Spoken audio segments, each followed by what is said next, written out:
funsupermart.com. What is your view on the interest rates for the financial year 2012-13, and how do you see inflation numbers shaping out from here? If you look at the shape of the yield curve totally, we are starting the financial year at a relatively inverted yield curve.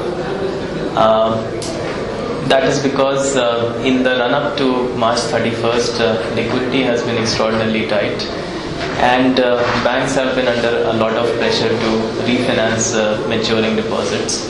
Also, the RBI is yet to execute its first rate cut. So owing to these, shorter end rates have been under a lot of pressure, which has led to a substantial inversion on the rate curve. One of the biggest opportunities we find for fixed income over the next few months is that these shorter end rates, owing to seasonal pressures reducing, and the Reserve Bank of India possibly cutting interest rates for the first time in April. These will lead to shorter end rates falling from current levels, thereby reducing the current inversion on the yield curve. So for the next few months, we believe investors have a large opportunity in the front end of the rate curve, which roughly corresponds to 1 to 3 year rates. So overall, we are positive on rates in the year ahead because we believe growth is slowing down. Inflation is beginning to at least find some consistency at a relatively lower level. And market has to look forward to some bit of rate cuts from the RBI, although the timing and depth of those rate cuts still remains a question mark. So like I said before, there is an opportunity at the front end of the yield curve for now, and later on in the year, depending upon the evolving demand versus supply dynamics on gilts, investors may want to look at the gilt curve also, but that's a trade really for the later part of the year. In terms of inflation, although, like I said before, average inflation has fallen from the 9 to 10% band that it used to be in to now around 7% or so. There are certain latent pressures that still exist on inflation, which the RBI also talks about, and two of those are from incomplete pass-through of fuel and power prices. As and when these take place, there will be some upward revision to the inflation numbers. Also, the rupee being under pressure and commodity prices relatively remaining sticky at elevated levels will contribute to inflation not falling very substantially.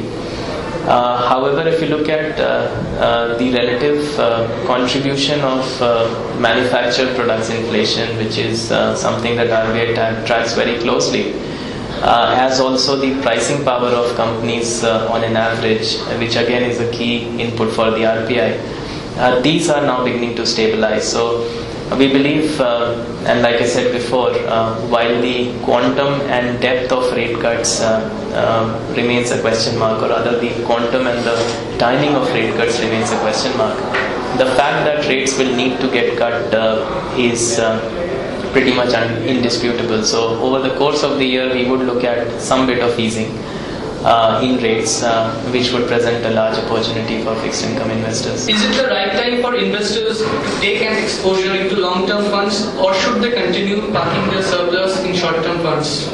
As of now, and as I mentioned earlier, the shape of the curve is favoring investments at the shorter end of the curve. So the curve is inverted right now, which we believe, although we believe the curve will remain flattish through the year, we think the current extent of inversion will reduce. Therefore, the immediate near-term opportunities are at the shorter end of the yield curve. This is also borne out by the fact that the Government of India has announced a relatively heavy borrowing program for the first half of the financial year. So the government is going to borrow a total of 3,70,000 crores from the market, which is steady supply over the next 24 weeks or so, amounting to between 15 and 18,000 crores. So we believe this will lead the GSEC curve to underperform shorter end rates over the next few months.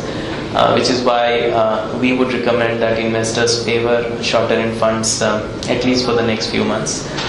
Later in the year, the net supply equation on government bonds turns quite favorable. So if you look at the second half of the year, the gross issuances will be only around 35% of the total borrowing calendar.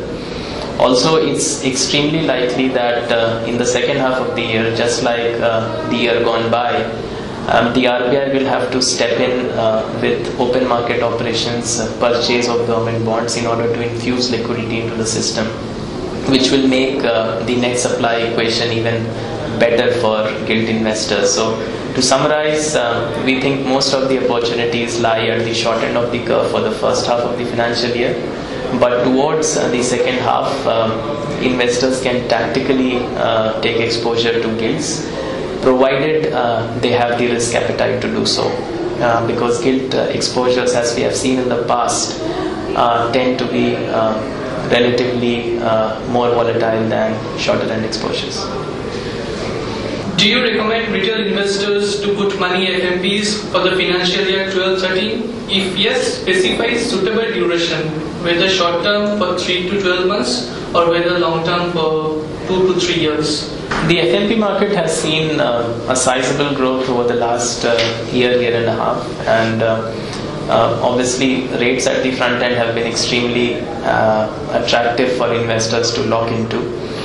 However, one thing to bear in mind now, as we are approaching the start of a rate cut cycle, is that what happens to your money after it matures from an FMP. So, to put it more simply, how do you guard against the reinvestment risk on money that matures out of an FMP? So, let's say you expect 50 to 75 basis points of rate cuts through the year. It is likely that the rate that you will get 1 year down the line on your maturing FMP will not be as high as it is today.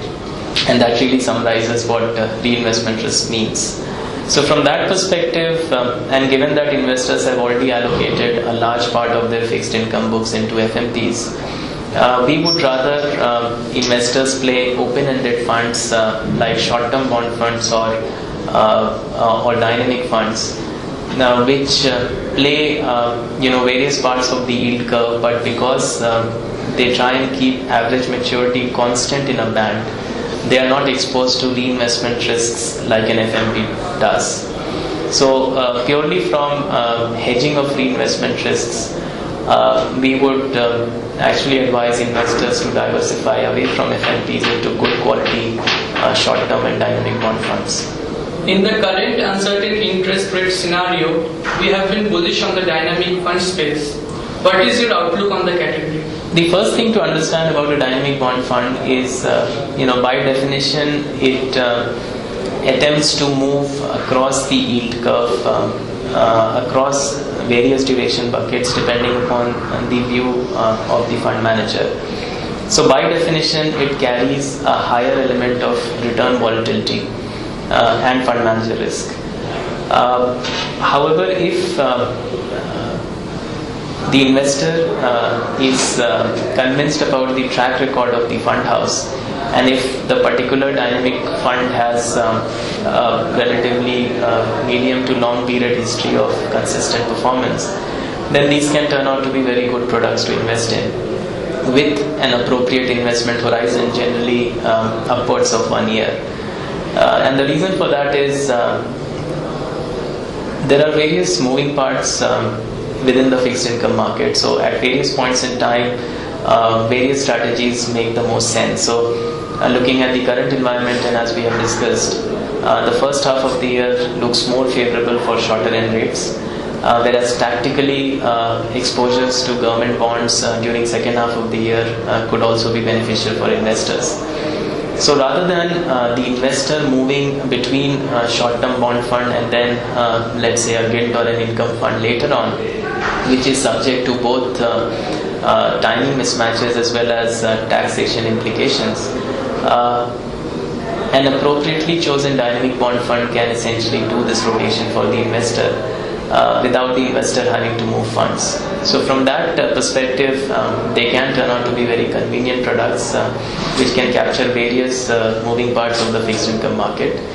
But I would like to reiterate that the time horizon for investment has to be appropriately long, which is upward of 1 year. And the investor must recognize the fact that the relative intermittent volatility in performance may be more because the element of interest rate risk and fund manager risk is relatively larger.